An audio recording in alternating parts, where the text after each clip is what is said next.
दोस्तों, गौतम बुद्ध की इस प्रेरणादायक कहानी को अपने मित्रों के साथ जरूर शेयर करें ताकि उन्हें भी बुद्ध के अमूल्य ज्ञान का एहसास हो सके।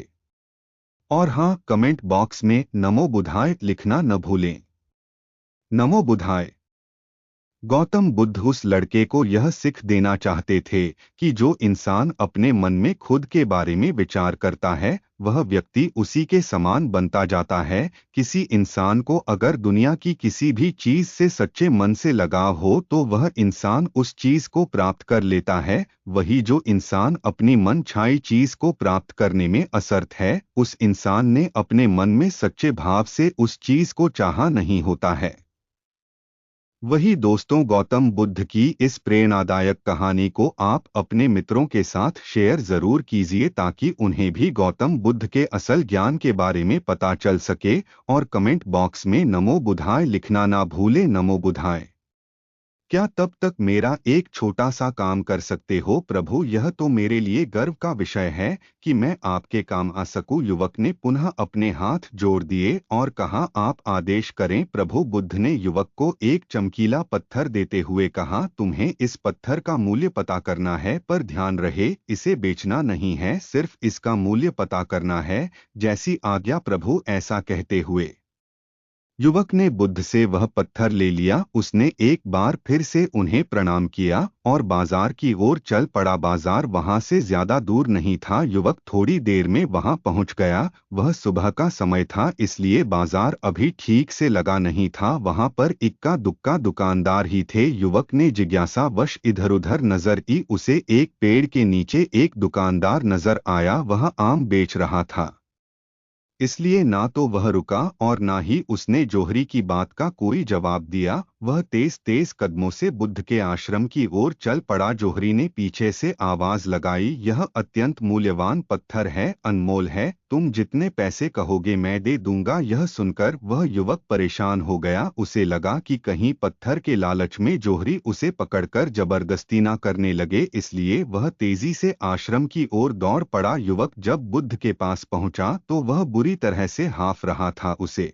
देखकर बुद्ध मुस्कुरा दिए, फिर भी उन्होंने अपने चेहरे से कुछ भी जाहिर नहीं होने दिया। वे बोले, क्या बात है वत्स, तुम कुछ डरे हुए से लग रहे हो। लेकिन युवक को वह पत्थर बेचना तो था नहीं, इसलिए वह रुका नहीं और दुकान के बाहर आ गया। पर जोहरी भी कम चालाक नहीं था। वह उस अनमोल पत्थर को किसी भी कीमत पर अपने हाथ से जाने नहीं देना चाहता था। वह दौड़कर उसके आगे आ गया और हाथ जोड़कर बोला, तुम यह पत्थर मुझे दे दो, मैं इसके बदले 1 करोड़ देने को तैयार हूँ। युवक को जोहरी की बातों में अब कोई रुचि नहीं रह गई थी। वह जल्द से जल्द बुद्ध के पास पहुंच जाना चाहता था। युवक ने बुद्ध का दिया पत्थर अपनी हथेली पर रख दिया और बोला, इसका मूल्य पता करना था। पत्थर को देखते ही जोहरी उसे पहचान गया कि यह बेशकीमती रूबी पत्थर है जो किस्मत वाले को मिलता है। वह बोला, पत्थर मुझे दे दो और मुझसे 1 लाख रुपए ले लो। कहते हुए जोहरी ने पत्थर लेने के लिए अपना दाहिना हाथ बढ़ाया, पर तब तक युवक ने पत्थर को अपनी मुट्ठी में बंद कर लिया था। उसे पत्थर के मूल्य का अंदाजा हो गया था, इसलिए वह बुद्ध के पास जाने के लिए मुड़ गया। जोहरी ने उसे पीछे से आवाज लगाई, अरे रुको तो भाई, मैं इसके 50 लाख दे सकता हूँ। युवक को लग रहा था कि अवश्य ही यह कोई कीमती पत्थर है, शायद कोई जोहरी इसका सही मूल्य बता। यह सोचता हुआ युवक एक जोहरी की दुकान पर पहुंचा। जोहरी अपनी दुकान को अभी खोल ही रहा था। उसने युवक को अपनी दुकान की ओर आते हुए दूर से देख लिया था। साथ ही उसने युवक का हुलिया देखकर यह भी भांप लिया था कि यह कोई गरीब व्यक्ति है जो संभवत कोई गहना बेचने आया होगा। जोहरी ने हाथ जोड़कर युवक को नमस्कार किया और मुस्कुरा कर पूछा, बताएं महोदय, मैं आपकी क्या सेवा कर सकता हूँ। युवक आगे बढ़ गया। सब्जी वाले दुकानदार ने युवक को पीछे से आवाज लगाई, क्या हुआ भाई, अगर आपको यह मूल्य कम लग रहा है तो बताएं तो सही, मैं इसे बढ़ा दूंगा। पर युवक ने उसकी बात पर ध्यान नहीं दिया। वह अब इधर-उधर किसी ऐसे व्यक्ति को खोजने लगा जो जानकार हो और उस पत्थर की सही मूल्य बता सके।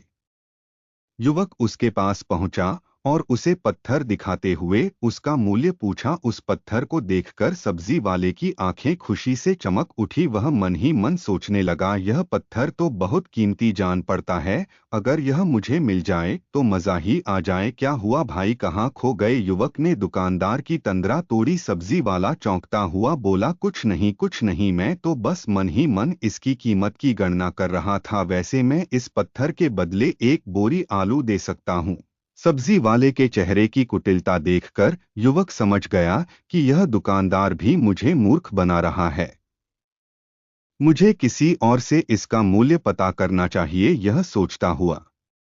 क्या तब तक मेरा एक छोटा सा काम कर सकते हो प्रभु? यह तो मेरे लिए गर्व का विषय है कि मैं आपके काम आ सकूं। युवक ने पुनः अपने हाथ जोड़ दिए और कहा, आप आदेश करें प्रभु। बुद्ध ने युवक को एक चमकीला पत्थर देते हुए कहा, तुम्हें इस पत्थर का मूल्य पता करना है, पर ध्यान रहे इसे बेचना नहीं है, सिर्फ इसका मूल्य पता करना है। जैसी आज्ञा प्रभु। ऐसा कहते हुए युवक ने बुद्ध से वह पत्थर ले लिया। उसने एक बार फिर से उन्हें प्रणाम किया और बाजार की ओर चल पड़ा। बाजार वहां से ज्यादा दूर नहीं था। युवक थोड़ी देर में वहां पहुंच गया। वह सुबह का समय था, इसलिए बाजार अभी ठीक से लगा नहीं था। वहां पर इक्का दुक्का दुकानदार ही थे। युवक ने जिज्ञासावश इधर-उधर नजर की। उसे एक पेड़ के नीचे एक दुकानदार नजर आया, वह आम बेच रहा था। वही गौतम बुद्ध की यह कहानी जो आज हम आपको बताने जा रहे हैं। इसे सुनने के बाद आप जीवन की सभी समस्याओं को चुटकियों में हल करने में सक्षम रहेंगे। दोस्तों, एक बार की बात है, महात्मा बुद्ध प्रवचन दे रहे थे। प्रवचन में आसपास के बहुत से लोग शामिल थे। सभी लोग ध्यान से बुद्ध को सुन रहे थे। कुछ देर में प्रवचन समाप्त हो गया। तब लोगों ने बुद्ध को प्रणाम किया और अपने अपने घर को चल पड़े। पर एक यह युवक वहां पर ही बैठा रह गया। अपने मन में जिस चीज का विचार करोगे वही चीज तुम्हें मिलना शुरू होगी। अगर पैसे के बारे में विचार करते हो तो आपके पास पैसा आना शुरू होगा। अगर आप अपने प्यार के बारे में विचार करोगे तो आपको आपका प्यार जल्द ही मिलेगा। गौतम बुद्ध के अनुसार हम वही बनते हैं जो हम सोचते हैं। जिस तरह कोई व्यक्ति बुरी सोच के साथ बोलता या काम करता है तो उसे कष्ट ही मिलता है, वही यदि कोई व्यक्ति शुद्ध विचारों के साथ बोलता या काम करता है तो उसकी परछाई की तरह खुशी उसका साथ कभी नहीं छोड़ती है। अपने मन में जिस चीज का विचार करोगे वही चीज तुम्हें मिलना शुरू होगी। अगर पैसे के बारे में विचार करते हो तो आपके पास पैसा आना शुरू होगा। अगर आप अपने प्यार के बारे में विचार करोगे तो आपको आपका प्यार जल्द ही मिलेगा। गौतम बुद्ध के अनुसार हम वही बनते हैं जो हम सोचते हैं। जिस तरह कोई व्यक्ति बुरी सोच के साथ बोलता या काम करता है तो उसे कष्ट ही मिलता है, वही यदि कोई व्यक्ति शुद्ध विचारों के साथ बोलता या काम करता है तो उसकी परछाई की तरह खुशी उसका साथ कभी नहीं छोड़ती है।